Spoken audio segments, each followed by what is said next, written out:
वाटतं का काम?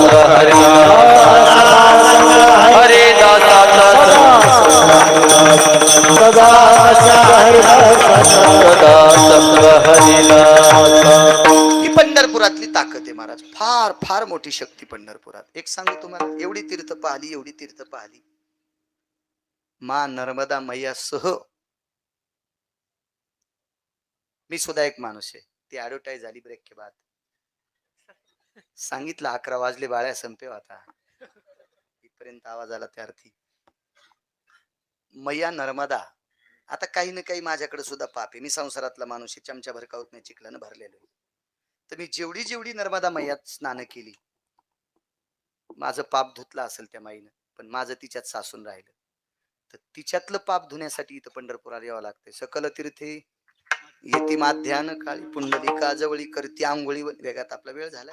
म्हणजे सर्व तीर्थांना शुद्ध करण्याची ताकद फक्त चंद्रभागेत. म्हणून वास द्यावा पंढरीचा. आता सदा संग हरिदासाचा. हरीच्या दासांची संगती का मागितली? असं काय हरिदासामध्ये? महाराज, विश्वात सर्वात मोठं माणसाचा शत्रू कोण असेल तर वासना आहे. वासना हा काम इतका हरामखोर काम आहे. कामाची कोतवाली आणि हरिहराची आबरू घेतो. मोठे मोठे महाराज लोक 4-2 अभंग पाठ करणारे. एक जण म्हणला मी गाथा पाठ केला, मग हाणतो काय आम्हाला? मी ज्ञानेश्वरी पाठ केली, मग घालतो आमच्या अंगावर जेसीबी.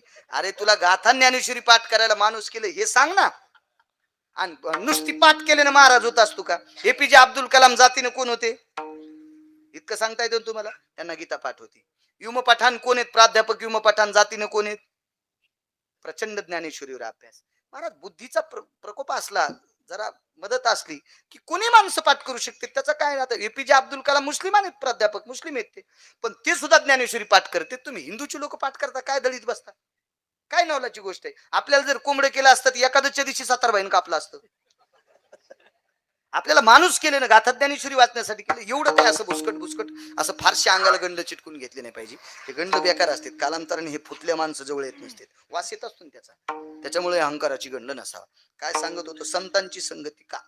असं काय असेल साधूकडे की जेणेकरून संतांची सगळ्यात मोठी खराब कोण असेल तर वासना.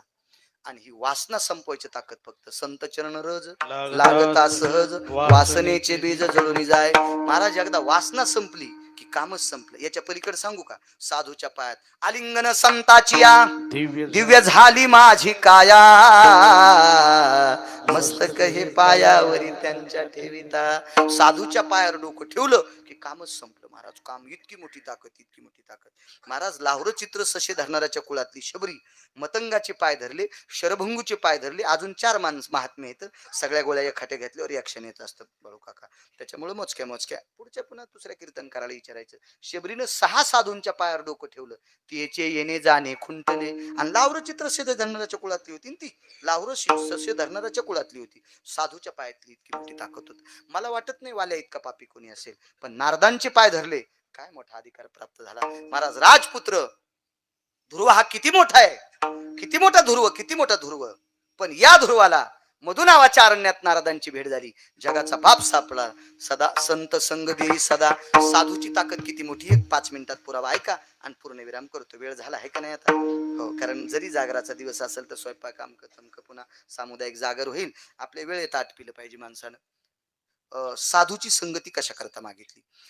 स्वातंत्र्यापूर्वी आपल्या महाराष्ट्रात मराठवाड्यात एक साधू आले. त्या साधूनं जालना नावाचं गाव निवडलं. जवळचे जालना, फारसं काय लांब नाही, आपल्या मराठवाड्यात येते जालना. त्या साधूंचं नाव होतं जसवंतदासजी. या देशातले सनातनी, या देशातले वारकरी, या देशातले हिंदू संस्कृतीतला गोडसा साधू जसवंतदास त्यांचं नाव होतं. मराठवाड्यात आले. मराठवाड्यात जालना नावाचं गाव निवडलं म्हणजे त्या गावात आले. गावात आल्यानंतर एका झाडाखाली बसले. त्या स्वातंत्र्यपूर्वीची गोष्ट सांगतोय. स्वातंत्र्यपूर्वी संतांची संगती कशा करता पाहिजे इतकाच मुद्दा आहे का? याच्या करता चांगल्या महाराजांच्या जवळ जा. एक लक्षात घ्या, रावण इतका विद्वान होता. रावण विद्वानांना जवळ घेत होता.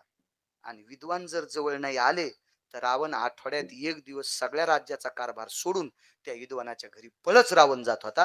हे रावणाला कळत होतं. म्हणून पंढरपुरातल्या मालकाच्या पण नाकात दम आणला होता रावणानं. याचं एकमेव कारण आहे, रावण हा संतांना मानित होता.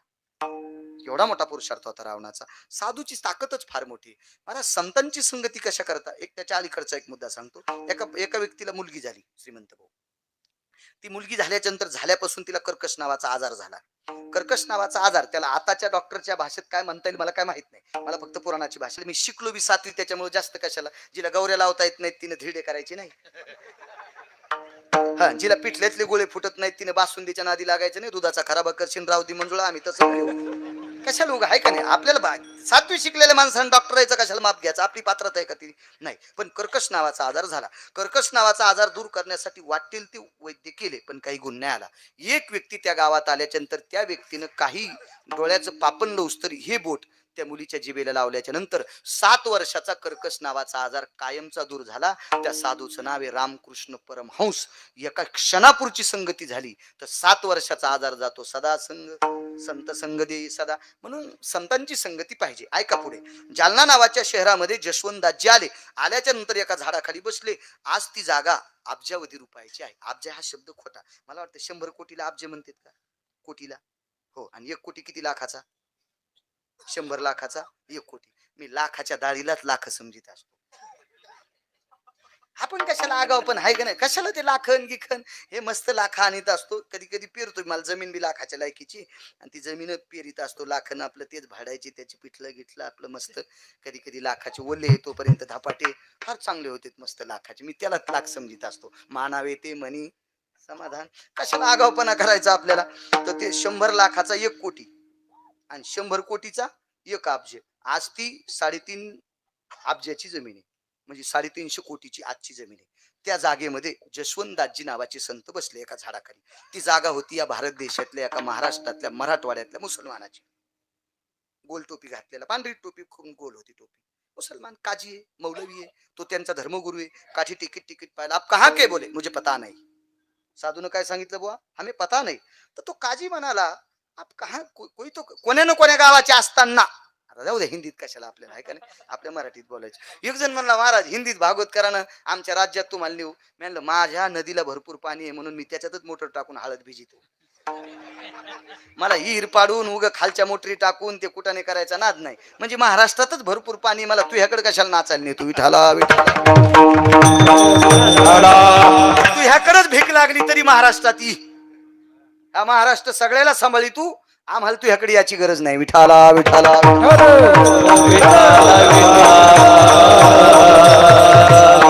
युग असा आला.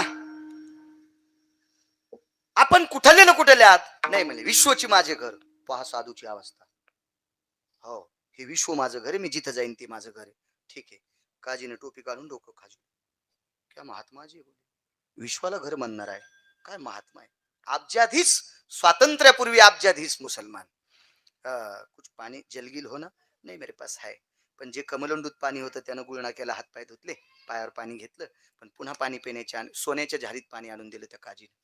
तर सोन्याच्या झारीला हात लावल्याबरोबर ती मातोड्याची झाली. इंशाल्लाह ला इलाहा इला इल्ला. हे परवरदिगार, हे खुदा, क्या रहमत आहे तेरी, क्या बंदा आहे. सोन्याला हात लावल्याबरोबर मातीचं होतं त्यावर ती काय ताकद. गाढवाचे घोडे आम्ही करू दृष्टी पुढे, सोने रुपये आम्हा मृतिके समान, माणिक पाषाण खडे जैसे. काय ताकद महाराज, सोन्याला माती करण्याची ताकद आहे, किती मोठी ताकद. आणि मग त्या काजीने विचार केला, महात्मा जरा आगळा वेगळा आहे, आपण यांना काहीतरी प्रसादाला देऊ. आणि मग सेवकाला कुछ प्रसादला. आता प्रसाद नाही, ते खाण्यासाठी आणा म्हणलं असेल. सेवकाला सांगितल्याबरोबर महारुद्रभाऊ त्याने टिफिन भरून आणला. आता त्याने घरी सांगितलं जेवायला द्या. बाईला वाटलं मालकालाच पाहिजे, जिनं जे तयार होतं ते दिलं. तयार होतं हेच, नाव कशाला घ्यायचं, तयार काय होतं हेच. आता त्यानं सांगितलं मालकानं डबा सांगितलं, तिला वाटलं मालकालाच खायचं, तिने आपलं ते भरून दिलं. आणि ते घेतलं त्यानं. घेतल्याबरोबर तिथं टेकलं. टेकल्याबरोबर त्यानं पाहिलं, सरकार ही तर सोन्याची सुरई होती. जी बोले सोन्याची होती, पण ह्या महात्माजीने हात लावल्यावरती मातोड्याची झाली. डबा आणणारा, अरे बापरे, ते म्हणला डब्यात काय काय दिले. ह्या महाराजानं सोन्याला हात लावल्यावर माती होती, डब्यातलं पाहिल्यावर महाबुका करते. हो, ते उभ्यानं चडीवर येऊ लागलं तरी खाली जाऊच लागली. गळा गळा गळा, अरे बापरे, हे होत नाही म्हणे आपल्याला, आपला बुक्का करून टाकते हे. यानं सोन्याला हात लावल्यावर मातुड होते, तर आपण मांस टाकल्याच्या नंतर आपलं काय करीन बाबा. ठाईची समाप्ती झाली जैशी. इंशाअल्लाह नको रे बाबा. मालक म्हणले खोल ना डब्बा. ते म्हणला सरकार नोकरीहून काढून टाकलं तरी हरकत नाही, पण मी काय डबा उघडीत नाही. क्या इसमें मुझे पता नहीं, हमें तो कुछ पता नाही मालकिनीनं काय काय दिले. हो ते तुम्ही तुमचं बघा म्हणे बापा. कशाला आपण गरिबीचा संसार याच्या नोकरीवर जगतो आणि याचीच नोकरी भाकरी खाता खाता अख्खा संसार मातीत जाचा. त्याच्यापेक्षा तूच उघडून तुला काय करायचं तर कर, मी इथं नाही तिथं दगड उचली. आणि मग त्याच्याकडे पाहिलं इधर आ, क्या इसमें मुझे पता नाही. ते म्हणलं मला माहित आहे आमच्या इथे दुपारी हेच असते. आता त्याला वाटलं आपण उघडण्यापेक्षा हे सोन्याची माती करते, आपण उघड्या आपली राख करील, त्याच्यापेक्षा महाराज आप खोल दो. नाही बोले आप ही खोल दो.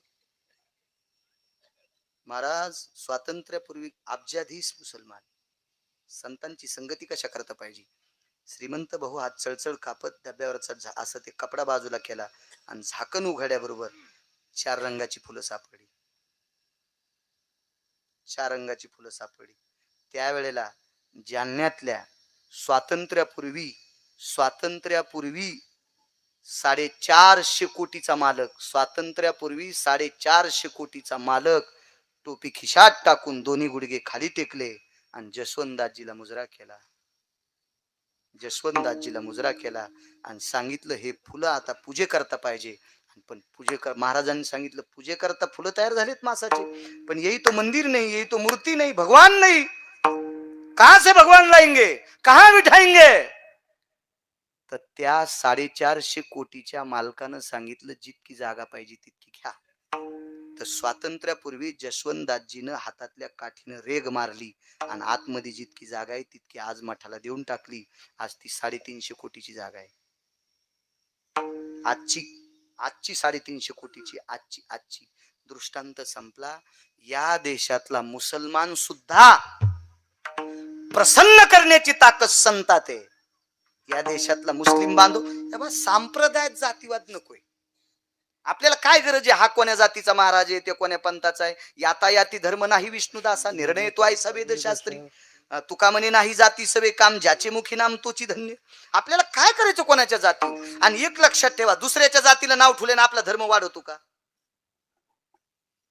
तुम्हाला 150 टन ऊस झाला भाऊ आणि तुमच्या बाजूला आमची जमीन घेणार नाही मी येरी समजा. हो तिकडच मला भरपूर झाली, आता इकडे नाही येत. हो त्याची होती इच्छा माग, पण म्हणलं नको. तुम्हाला 150 टन ऊस झाला आणि मला झाला 70 टन, तर मला 150 होण्यासाठी काय करावं लागेल. ह्याच्या ऊसात म्हशी घालायच्या का नाही. होय मारुद्र भाऊ, होय माऊली भाऊ, असं असतं का. नाही, भाऊला जर 150 ढाला असेल तर मग आपण नांगरणी कशी करायची, ऊसाला माती कशी लावायची, पानाची छाटणी कशी करायची, खत कोणते घालायचे, खुरपण कधी करायचं, काय काय मशागत करायची, पाणी किती बाऱ्या द्यायचे, काय द्यायचे, ही मशागत करावं लागेल तर मला 150 होईल. हीच बाजू धर्माच्या बाबतीत लावा. लोकाच्या धर्माला शिव्या दिल्यानं आपला धर्म वरी जात नसतो. आपला धर्म उंच नेण्यासाठी आपल्या धर्मातल्या त्रुट्या बाजूला करावं लागतात. करणे पाखांड खंडन. आपल्यातले जे नालायक आहेत का गंध लावणाऱ्या झालेले हरामखोर, ज्याचा बाप गंध लावून पाया पडतून त्याला पुट्ट नालायक, ह्या नालायकाला करणे पाखांड खंडन. खंडन म्हणजे काय, हे बाजूचं सोडून देणं. आमच्यात ते आपल्याला बाजूला गेलेले आपले ज्या वेळेला आपल्यात येतील त्यावेळेला आपला धर्म उंच जाईल. लोकाला शिव्या द्यायला आपला धर्म वरी जात नसतो, कधी लक्षात ठेवा. म्हणून वारकरी संप्रदाय साम्यवाद सांगितला, जातीचा काही संबंध नाही. कबीर हे मुसलमानाच्या कुळातले होते, पण कबीरांनी भजन म्हणता म्हणता शेला इनला किती राम राम म्हणत होता. आणि आम्ही भजन करता करता तांबाखू घोंगड्या भजन करता करता पांढऱ्या घोंगड्या आम्ही रंगून टाकल्या. काय आमचा पुरुषार्थ आहे. वा वा वा वा वा. आणि काय धर्माच्या गप्पा करायच्या लायकी. रुग्ण देव इकून घालीन इकून काढीन आमच्या, पार दाताड बोचर करून टाकेल देव. हे राजो दृष्टांत संपला. या देशातल्या इस्लाम धर्माच्या माणसानं गुडघे टेकून आज तिथे राम मंदिर आहे, भगवान कृष्ण परमात्म्याचं मंदिर आहे, गुरु गोविंद सिंहाचं मंदिर आहे आणि नित्य तिथं ग्रंथ वाचन चालतंय. तिथं ग्रंथाचं मंदिर आहे. आज 350 कोटीचं 300-350 कोटीची जागा आहे.